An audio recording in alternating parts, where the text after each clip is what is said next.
I'm Mr. Bush's mom. No, don't. It's too bad. My daughter doesn't want me to use this, but I like it. I mean, my granddaughter. All right, let me continue. Number 13. We want to find the area under f of x, which is a piecewise function. From 1 to 5. But at 3, it switches functions. Okay, so this is 3, 2. Oh, that's too bad. So to the left of 3, the y value is 2, right? And then, oh boy, this is gonna be tricky.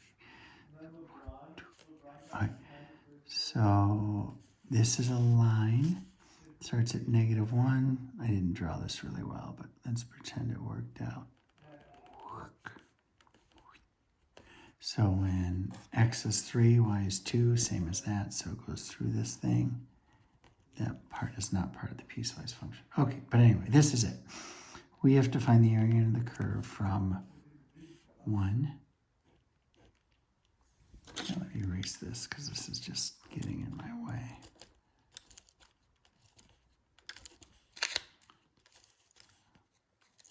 Okay, there. From 1 to 5.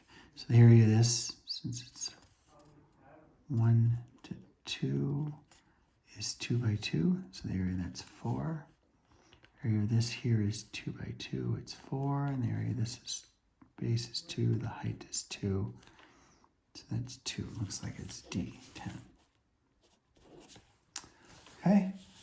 And number 13. We have to, this is tricky, f of g of x. So we want to find out take the derivative of f of g of x at x equals 3. So,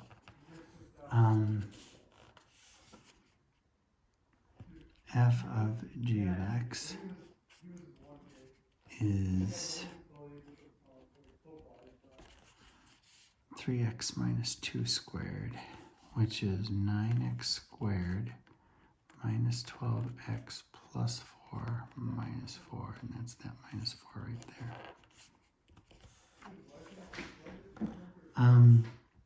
So that is 9x squared minus 12x. So we want to find the derivative of that at x equals 3. No calculator still. I'm going to keep working down this side. F prime of g of x is 1/2 9x squared minus 12x to the negative 1/2 times 18x minus 12. Okay, that is 18x minus 12 over 2 times the square root of 9x squared minus 12x. That's a lot of stuff. But anyway, this numerator when x is 3 is 3/18 is 54 minus 12 over 2 times the square root of 81 minus 36. These are terrible numbers. Why? Who? Ooh. Okay, so let's make sure f prime g of 3. So that is 42 over 2 times the square root of 45. This simplifies this to 3 radical 5. So this is 7 over the square root of 5. Hopefully that's an answer A. And that is h of 6 is this area, so it's less than 0. H prime of 6 is f of 6, which is 0. And h double prime of 6 is the slope of f, which is greater than 0. So the smallest is h of 6, then h prime, and then h double prime. So it's A. Okay. Let's see, 16. On a rockin'. Here's 16. Okay, a particle moves along. Its position is x. For which value is the particle at rest? So we're finding the value of t that where the first derivative is 0. So we have to find x of t is t squared minus at minus bt plus ab, right? And its derivative, a and b are constants, so ab is just some number. So x prime of t is 2t minus a minus b. And if we set this equal to 0, we're looking for the value of t. So let's 2t equals a plus b. So t is a plus b over 2. When t is a plus b over 2, this is 0. So yeah, this is exactly it. So it's B. 16 is B, and let's check out 17. Oh my gosh. This is so tricky. So here is the graph of f.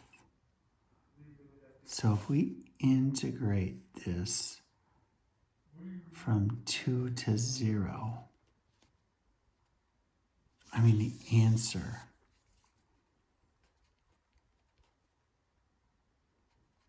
this is f. So if we integrate this from 2 to 0 in the negative direction, we're going to get a negative value. So that means it's got to be positive, right? Because a positive area in a negative direction.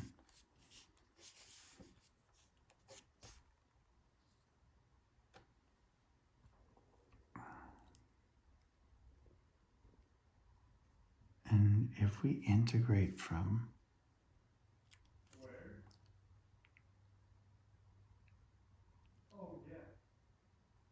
2 to 2, you get 0. Isn't it this? Let me see.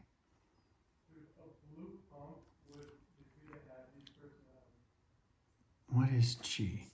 So if we integrate this from 2 to 2, you would get 0. If we integrated this, yeah. So if f prime equals g, so to get from, so the integral of f prime is the integral of g. I think it's A. Oh man. It is A.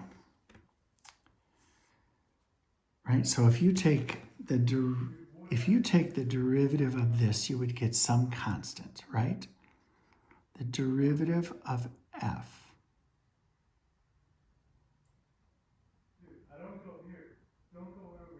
The derivative of f is g. So the derivative of this is a constant. It's definitely A. Hopefully that makes sense. 18, here's the classic. You see this on the AP exam all the time. You don't really evaluate this limit. You just recognize it as the definition of a derivative. So the function that you're taking the derivative of is the natural log of x. and you're evaluating it at x equals 4, because that's the number that's plugged in. So if f of x is the natural log of x, f prime of x is 1 over x. And if we evaluate this at x equals 4, you get 1 over 4. So the answer to 18 is B. Okay? So let's check out 19. The function is defined here. Okay, so we want to take the derivative and set it equal to 1/2 and solve for x and y. So the derivative is the bottom times the derivative of the top minus the top times the derivative of the bottom over the bottom squared. Okay? So we want to set this equal to 1/2. So that is 2 over x plus 2 squared equals 1/2.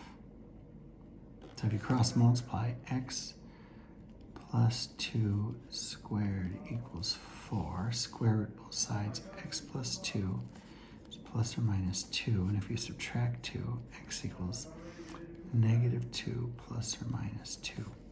So negative 2 plus 2 is 0.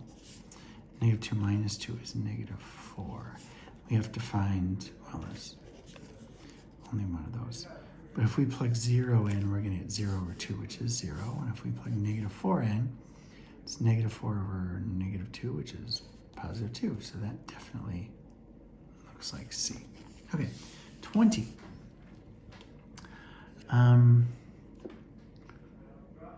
So here's f. Oh, this is one of those inverse ones. So f is the function, g is the inverse, right? They give you this point, 0, 1 for f. So its corresponding point is 1, 0 for g. The inverse of f, right? If we find the slope at this point on f, the reciprocal of that slope is the slope on the inverse.